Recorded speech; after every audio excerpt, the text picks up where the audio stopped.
Part of it, I think, for me is for people for whom communication, it feels less natural or feels like more of an effort. There is a lot of meaning in any one kind of interaction that you have with someone, that sense of embarrassment or I have to get what I need out of this. And for us, it's our currency. It's a flow. If something comes back that doesn't make sense to us, then let's keep talking about it. Let's continue the process. So communication is process, right? It's not an end result. There's no perfect speech. This is a process. It's organic.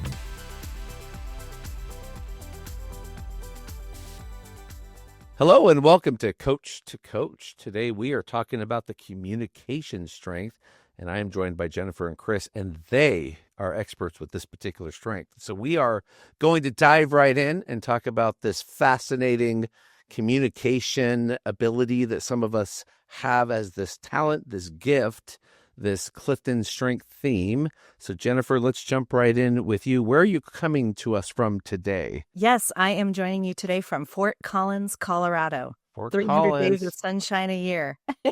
Yeah. Beautiful. Thank you. And can you give us your top 5? Yes, communication, connectedness, maximizer, woo, relator. Thank you. And since you are leading with communication, can you tell us about that strength for you? I know you were a guest on season 2 and we went deep with it, but for the benefit of our listeners today, can you talk to us about that strength? Yeah, sure. Communication is when putting thoughts into words comes absolutely naturally. We are natural storytellers. You don't have to give us a lot of warning. I didn't know Brandon was going to ask that question, but I'm fine. I can explain it to you. So when you lead with communication, you can put your thoughts into words quickly and often can do it in a way that's understandable to others. Now, tell me in a half hour if we've done that, but that is the strength that comes out quite naturally for us. Very good. Thank you. And so with all those other strengths, with positivity, connectedness, number 2, that'll be interesting to connect to.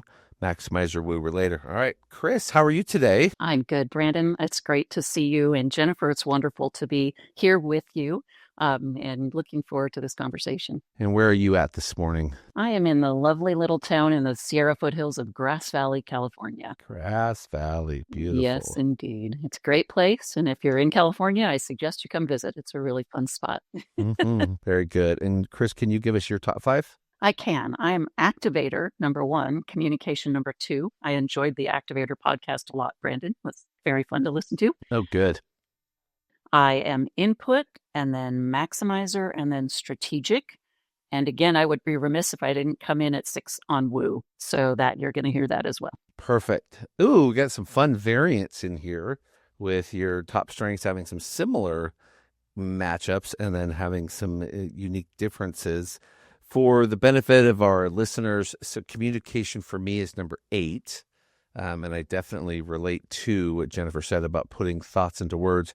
Chris, can you describe yours to us, how communication shows up for you? Yeah, I think the word story always is something that we communication folks can relate to. I've never met a situation where I didn't have a good story or analogy to share about it, sometimes to other people's dismay, because really the world is full of stories for us. And it's how I see the world. It's how I describe the world. And then the other thing is, I like often we who have communication are external processors, right?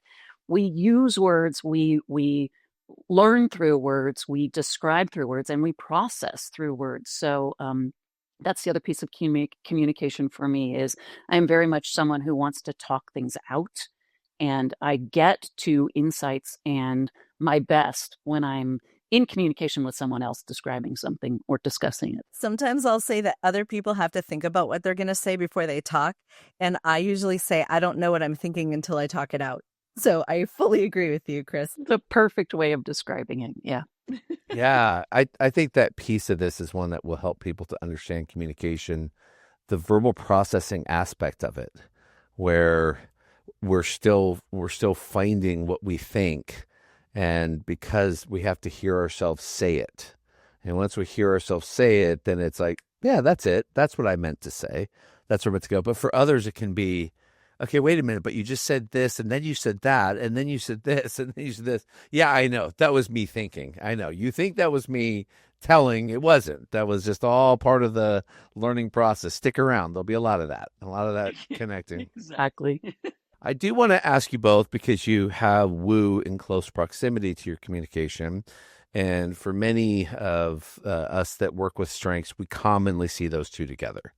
And so I'm curious how you two characterize, and whenever I say you two, either one of you can jump in at any time and take the answers. You can run with them. But how do you see those two show up together for you? And why do you think that's such a common pair? Why do we see those almost when you find one, you just look a little ways down, you're going to find the other? Yeah, I think for me it feels like if this is true for me because I have woo, because I have that instinct and that drive to get to know people, to strangers are just friends I've not met yet kind of instinct that comes with woo. I feel like communication is such a critical tool to engage with the world in that way, to express my woo. I feel like it would be hard to not have both of those because of that. So I feel like communication is a necessary part of relating to the world from woo for me. I agree fully. I think we think about communication as an external kind of talent. I mean, it's in the influencing domain, which is interesting. It does, of course, help us to build relationships, but it is an influencing talent. So always when we're influencing, there's someone else involved. So if we're communicating, we have to communicate to someone. But I will say with that woo, it doesn't have to be someone we know well. So honestly, if I'm making a decision about what to buy at a store, I might turn to the random stranger next to me and say, which one of these do you think is better? Because I'm trying to think through which is the better product. It doesn't matter that I don't have a relationship with that person. So I think that's a real key difference with woo versus relator, someone who externally processes but needs that deep connection to do it. I have both relator and woo, but I can externally process with a stranger, no problem. For sure. We're the people who in the grocery store line are chatting with someone else because we see they're buying the same thing or interested in what they're getting. So yeah, for sure. So Chris, I noticed that you have input with your communication, and I'm super curious how that one connects with this particular strength. And Jennifer, do you know where yours is in terms of where input falls? Input is for me?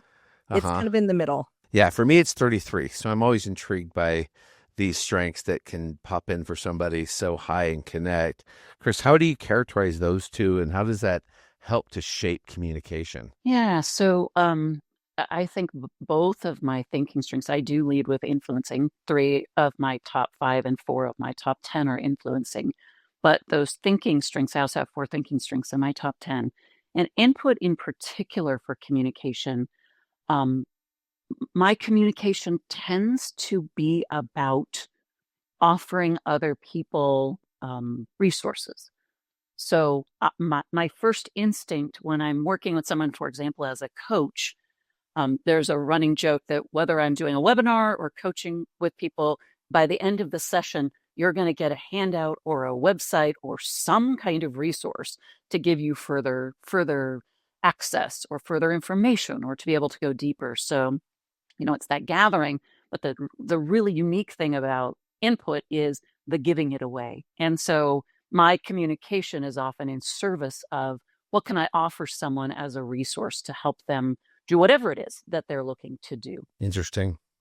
And so, Jen, I want to ask you about communication with connectedness.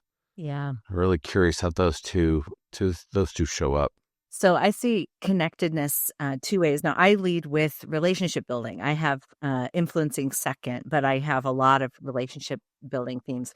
So connectedness being one of those. Connectedness to me is twofold. It's partially about connection to bigger purpose. So I only can work, I have high belief, number 7 too. I only can work in organizations or with people that I believe in, that I'm aligned with. And so I think the woo communication, I want to kind of suss out, are we aligned? Can we work together? Are we going to be on the same page? That kind of connection to the meaning and purpose of what we're doing, it really matters to me. So I'll use communication to kind of see, like, I'll always do discovery calls before I agree to work with a client. I'll always do a meeting before I take on an engagement for training because I need to understand, like, can we be aligned? Also, I think for me, connectedness is a lot about the web of relationships. So I'm a big user of LinkedIn, and the way that I am connected to people and stay connected to people, it's like Relator on steroids. Like anyone I ever met, I want to stay connected to. And so my connectedness means that I love to be involved in my local community. I love to stay involved with the strengths community. I love to attend events that are connected to community. And I have like 11,000 connections in LinkedIn because I don't want to lose track of anyone that I once met and loved meeting. So that's what that looks like for me. When you do that, I am curious because I also have this large volume of folks that I connect with. How do you handle it when you don't remember them and they remember you? Are you one that just says, "Oh, could you remind me your name again?" Like, how do you do that? What do you do when you're like, "I know I met you, and I know your name one time, but I don't know it now." Remind me is a great thing. Remind me where we first met, or remind me the context. I think people are pretty gracious because those of us, in LinkedIn, we're posting a lot, whereas someone else might not have posted for 7 years. But I just recently reconnected with someone who was a student in one of my MBA classes a decade ago.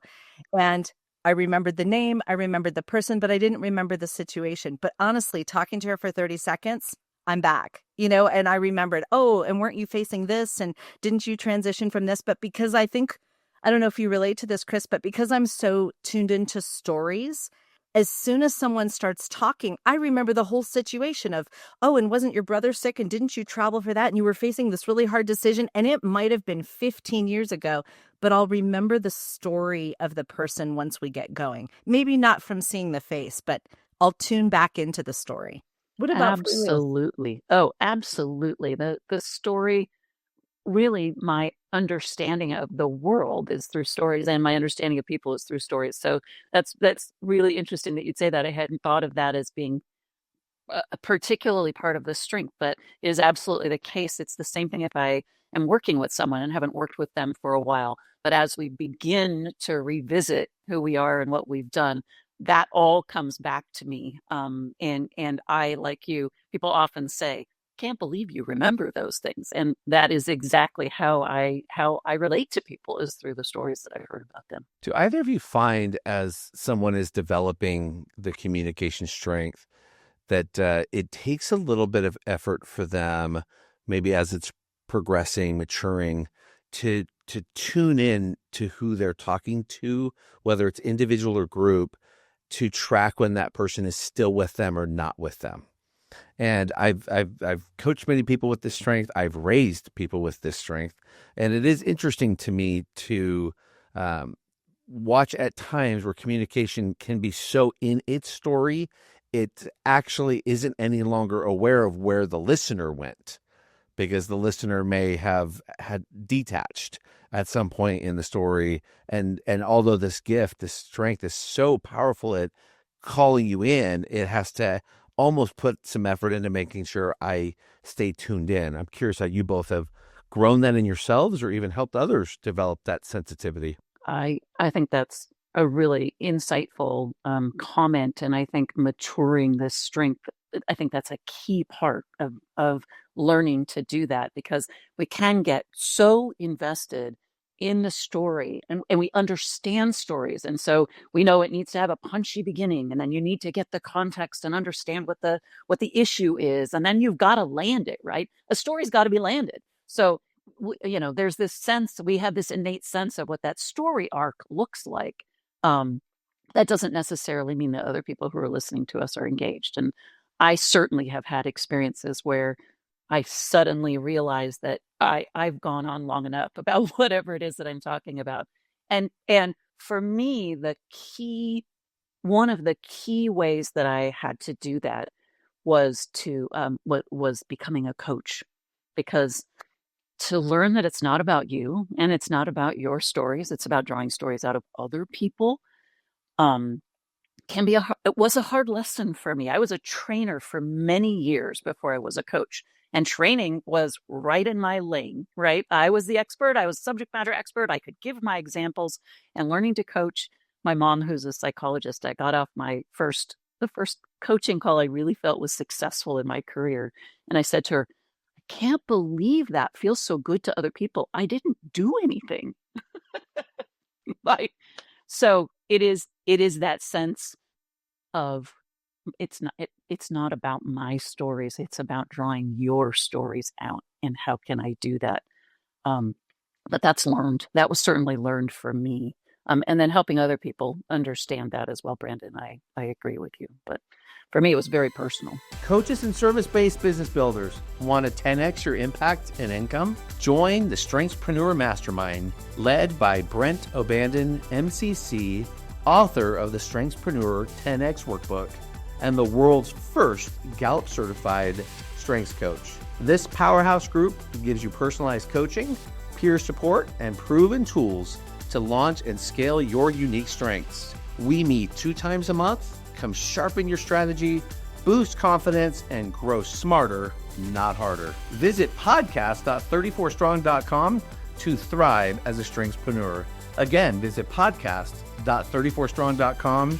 Join Brent O'Bannon and thrive as a strengthspreneur. I had a similar story. I was a university advisor and instructor, which is all about telling people things that you know. And so as I got more into career development and was becoming a career coach over the last 15 years, one of my colleagues suggested doing coaching training. He said, "You are amazing at explaining things. You could probably be better at asking questions." And that was just true. And it was humbling to hear that. But it was so important to know. And I am so grateful for that. Now, my kids especially will tell me, "You ask way too many questions," but I do think my clients appreciate it. So becoming a trained, ICF certified coach, it was a process of learning to ask good questions. But that's a really fun communication challenge when you have to listen well enough to ask the best question. And maybe for me, that goes to my maximizer, like, who is this person? I have individualization number 8. Who is this person? What do they need? And how do I phrase this the best possible way to get a really useful response? Absolutely. Understanding that we can be in service of the communication strength through listening, not just through speaking. I think that's an incredibly important insight, particularly for those of us who choose to be coaches. Yeah, and you went right to where I was going to go, listening. So communication does, as we read about this particular strength, how it shows up, it seems to focus more on the expressive nature, the outgoing nature, the strength's ability to capture the story, bring attention and focus. It doesn't put a lot of emphasis on listening. And I've always thought that was really interesting, because listening is the essence of communication. If we do not listen, one does not feel that we're providing them our attention. And I think you both caught it well, that if that skill, if that's not also developed with this particular strength, that it can tilt in the wrong direction and actually not create as many opportunities or impact as it could if it really focuses in on that listening aspect. Curious how you both have either seen that, developed that, grown it in yourselves when it comes to just taking that time to develop the skill of listening with communication as a strength. One of the things that I've really enjoyed tuning into as a strengths-based coach is understanding the strengths of the person that I'm talking to. So that's been just a really amazing focus to my work the last few years. And so as a career coach, I am often in a situation where I'm helping someone navigate a really uncertain situation. And I think the listening or the tuning into who the person is what, to me, helps me maximize the effectiveness of the communication. So, for example, if I know that I am working with someone who has achiever, responsibility, discipline, consistency, they need a checklist, they need a process, they need to know, what do I do first? What do I do second? What do I do third? If I am talking to someone who has high ideation, adaptability, giving them a checklist is not going to help them at all. I need to go with the flow with them and say, what are you thinking? What are you thinking next? How does that connect to this? I can tune my questions and my advice to meet the needs of that person if I can tune into who that person is. So for me, I think it's a matter of obviously leveraging those coaching skills that we learned in training. That's why we go to training, but also tuning into individualization, tuning into my relator, tuning into that connectedness. Yeah. It's interesting, Jennifer. I didn't know how much we had in common. My background is in career development as well, and career coaching has been one of the things that I have really focused on as well. Um, and I also have Maximizer in my top 5. So I completely agree with the comment that Maximizer really does come into play here in terms of the best possible experience absolutely requires that we learn something. I also discovered when I discovered strengths, which happened fairly late in my career, that it is absolutely true for me that every single strengths interaction I have with someone, when I get a new set of strengths, it's like opening a Christmas present every time. I mean, I have that kind of emotional attachment to understanding people's strengths and then to really hearing about from them how they've played out both in a great way and maybe in some ways that have been challenging for them. And only then, to your point, Jennifer, can I begin to leverage the communication skills that I have, the input ideas that I have. So, Brandon, I think you put it really well, which is how infrequently in communication we talk about listening. It's 50% or more of this strength. It has to be.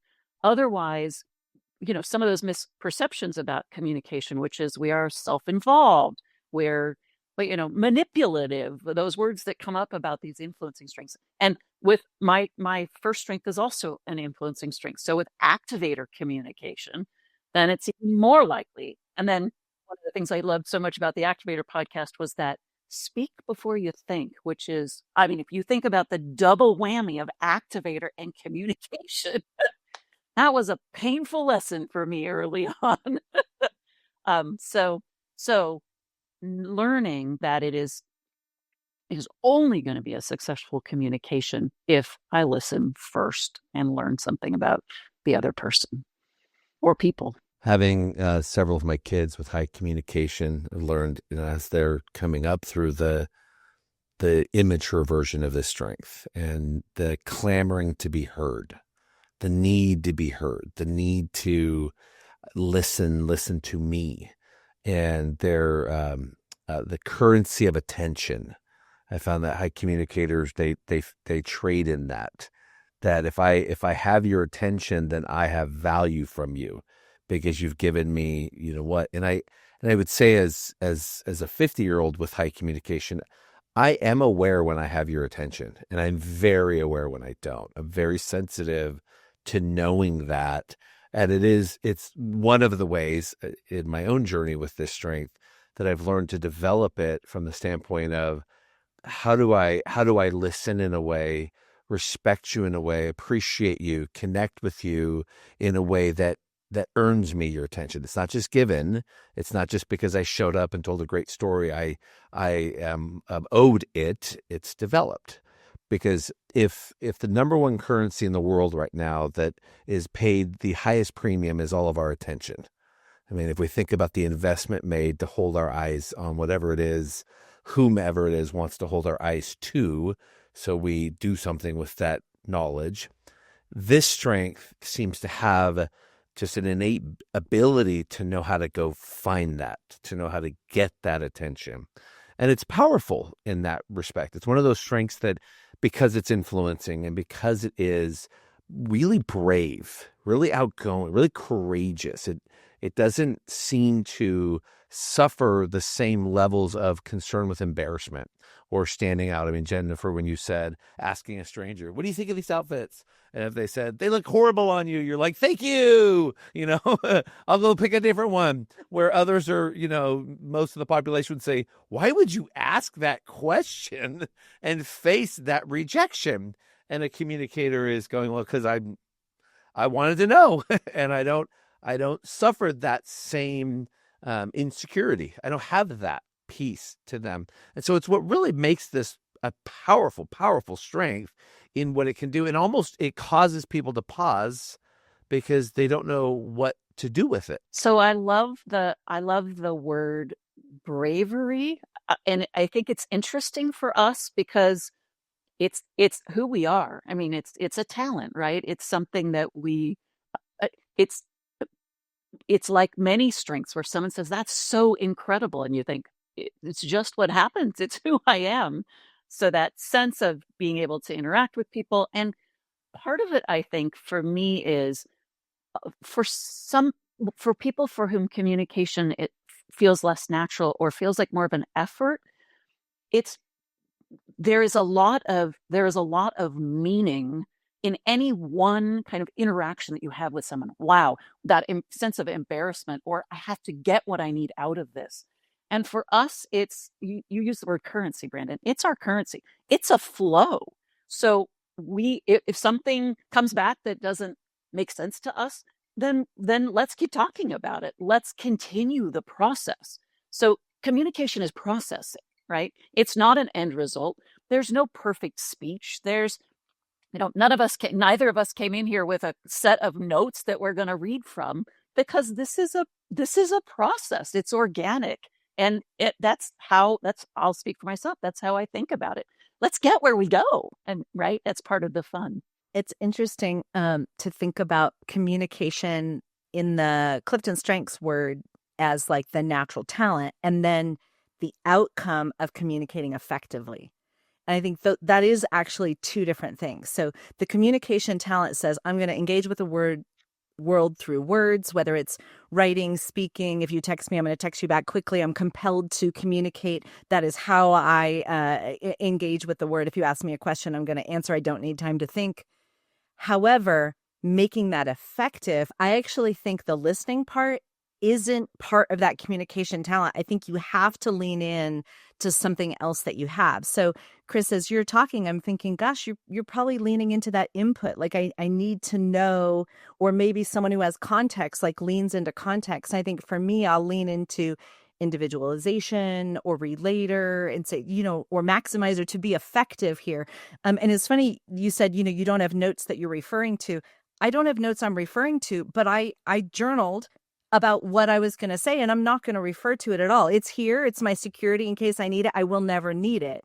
But I needed to kind of write out my thoughts so that I would be more effective at saying them. Now, I didn't have to do that. I can just communicate on the fly. But when you say, Brandon, how do you develop your communication? I've learned that if I don't take time to strategize a little bit, I have strategic number 9. I need to lean into that and say, what are the most important things to say? If I don't do that, I'm not going to be as effective, even though I can talk on the fly. Do you ever feel lonely as a coach or solopreneur? What if you had a place where you could surround yourself with like-minded coaches who truly get you, where learning, sharing, and growing together is the norm? Connect, Learn, and Share, started by Charlotte Blair, is a vibrant community of Clifton Strengths coaches from around the world. Hosted on the Circle platform, it's a place where you'll find people, processes, and events to help you grow your business, enhance your coaching and facilitation skills, and thrive in a safe, supportive, and collaborative environment. Connect with coaches from diverse backgrounds and experiences. Learn through a calendar of recorded events across time zones, and share your knowledge in a community built on an abundance mindset rooted in strengths. Visit podcast.34strong.com to learn more. Again, podcast.34strong.com to learn more about the Connect, Learn, and Share community. And if I can just add to that briefly, I do exactly the same thing. I have strategic number 5. So for sure, but one of the things I was an English major in school, this thread goes across our lives. I was in my first play when I was in 3rd grade. I was on the debate team. I mean, words, all through my life. But words means if I don't do the preparation you're talking about, Jennifer, it's not that I don't have enough to say. It's that I'll just do what we talked about earlier, which is that external processing. And if I think it through And then almost inevitably for me, it goes down to bullet points. Here's a couple of quick bullet points. I have those. I also have those. I don't necessarily refer to them, but it helps me be more direct and actually do less communicating, but hopefully more meaningful communication. So The very much the danger same. for us is too many words. And I loved English classes, and I was a theater major. So, it does it does show up early and often in our lives. So Yes. that is absolutely true. It is about the words. When you think about this strength, I'm going to possibly challenge our thinking in the strengths world around woo. And since you both have high woo, woo is often considered probably the more extroverted of all of the strengths. And I've actually come to appreciate communication, in my opinion, is the most extroverted of all 34 strengths. I think if communication shows up even by itself, it lends towards extroversion pretty strongly. Would you both agree or not agree with that? What do you think? The way I understand extroversion, introversion, like through a Myers-Briggs type lens, is it's really about what energizes you. And to that end, I'm absolutely energized by communicating with people. So it's interesting as a coach and a trainer. I mean, my schedule is packed. If anyone looks at my calendar who doesn't have the kind of strengths I have, I mean, I'll literally do 8 coaching appointments in a day. And people are like, oh my gosh, how do you do that? I said, you have to understand, as a person who leads with relationship building and has high communication, my day doesn't drain me. So at the end of 8, maybe even pretty intense, connected, belief-driven, maximizing coaching calls, I am actually not drained.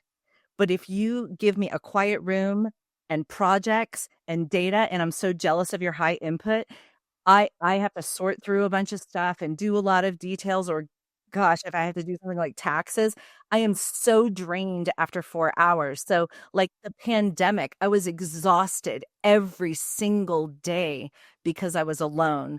And so that actually is a really important thing. I think it is the extroversion is we get energy from it, which means it's not draining. So I hear you say that it's brave to like pick up the phone and call a stranger, but it's just not hard for me. That's not draining. I know that it's draining to other people. It's just not draining to me. I absolutely agree. I had, as I was taking notes and thinking about this, I literally wrote, a great conversation brings the most energy to my life of anything that happens.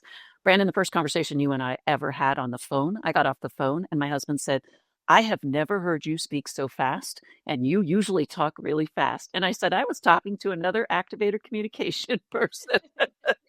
So it's absolutely about energy, and that by that definition of extroversion, it's innate for us that talking to someone and interacting with someone, and like you, that time in the pandemic was a lot of Zoom, a lot of whatever else could happen to continue to have interactions with other people and conversations with other people. But it's absolutely energizing. I agree with that. Communication story, right? But there's often a story I will tell people about that exact point is, if you're an introvert, you might have been a little bit glad to have a break in the pandemic, right? And people, have said that to me. And I certainly understand that some people are wired that way. But I tell them to understand an extrovert, like a true extrovert, like us, like communication, woo extrovert. In the pandemic, I said, imagine that as an introvert, you had to go to a party for 8 hours a day. And they're like, oh my gosh, I'd be so tired. It's okay. Now imagine that when you get home, the party is still going on. And then imagine that the next day there's another party, and that night there's another party. Now imagine that it goes on for a freaking year. How do you feel?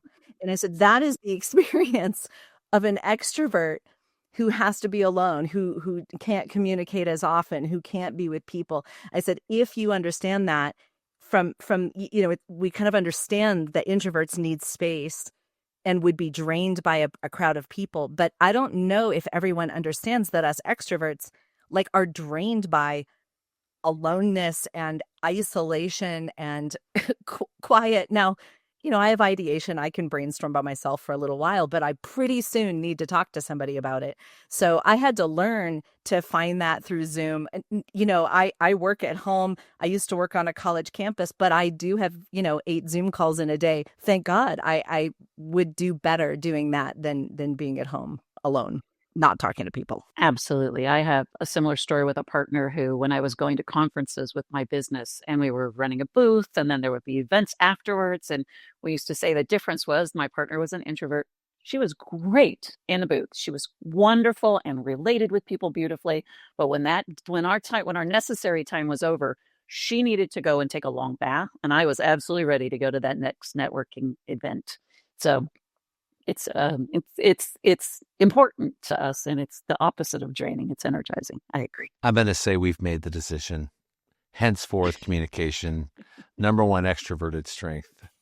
On the evidence of these three communicators. No, we won't change the rules, but you both bring up great points. My 17-year-old son started his first job, and he was brought onto a crew to clean windows, residential homes, cleaning windows. And he was doing the job and began to understand a little bit of the nuances of the business, that as the window washer, he made 20% of the job's revenue, but the person who did the sales to win the job earned 30% of the revenue from the job. And so in his first 3 months, he did very well with his work, his customers. He was getting tips. His boss said, I've never had someone in this job get so much in tips. What are you doing to get the tips? He said, I just talk to the homeowners and I make, a nice conversation as I work, and they engage with me, and then they inevitably tip me. And so the boss wisely decides, we're going to put you on the sales side for a bit.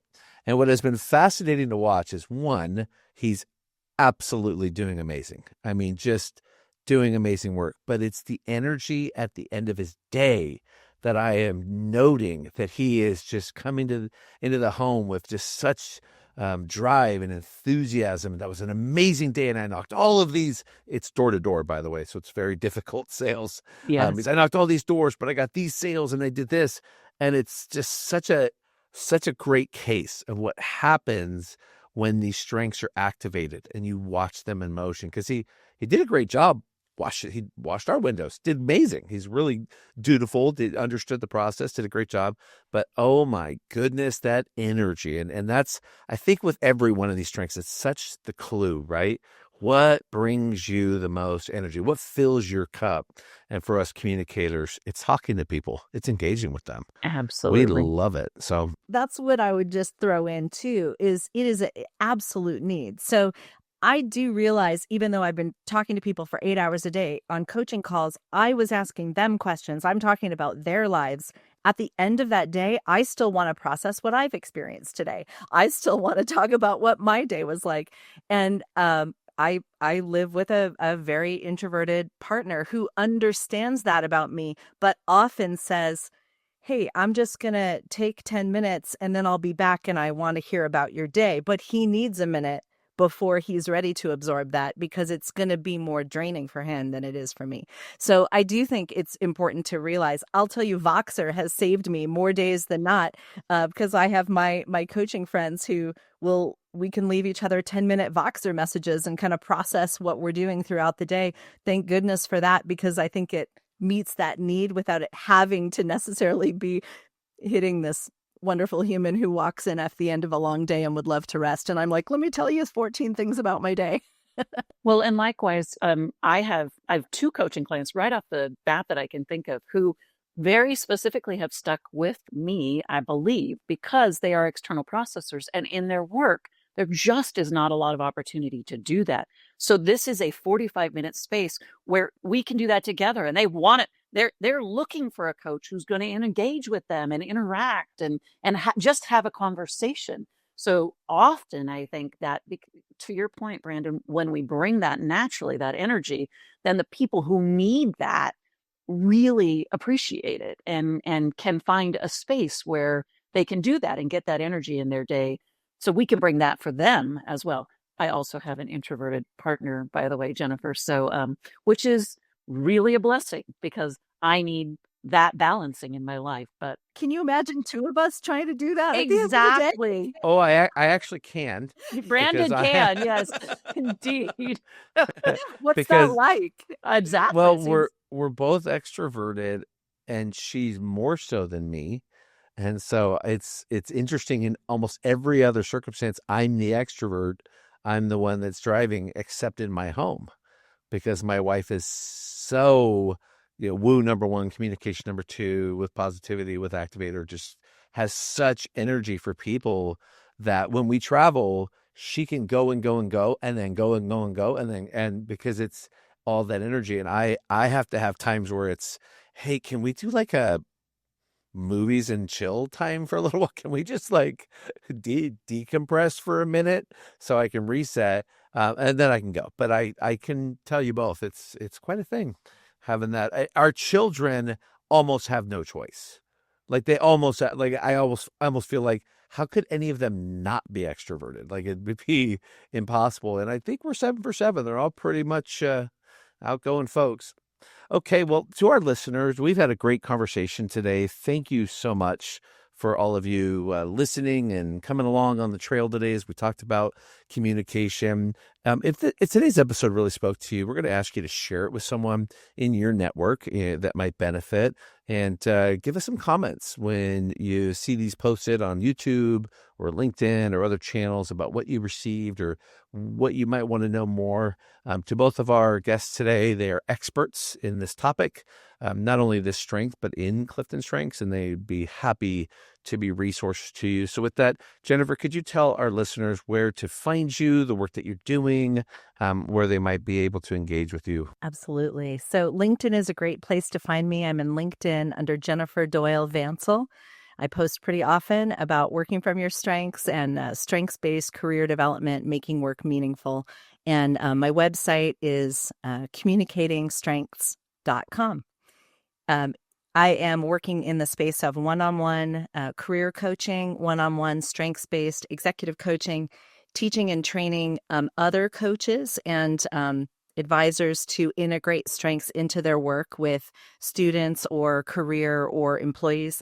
And then I do some team training with organizations that want to work from their strengths, and especially if they want to help their employees to create strengths-based career development plans. Really excited about stepping into more of that work this year. I'm working on a book too, so stay tuned. It is a collection of stories of people who have understood their strengths and made career decisions based on their strengths and landed in a better place because of that. So stay tuned on that. Thanks for the opportunity, Brandon. Absolutely. Chris, could you tell us where they can find you? Yes, for sure. That book sounds amazing, Jennifer. I'm looking forward to it. Best way to reach me is LinkedIn as well. I'm Chris Bennett. At this point, I am semi-retired. My husband is fully retired and I'm semi-retired, but I love to network, unsurprisingly.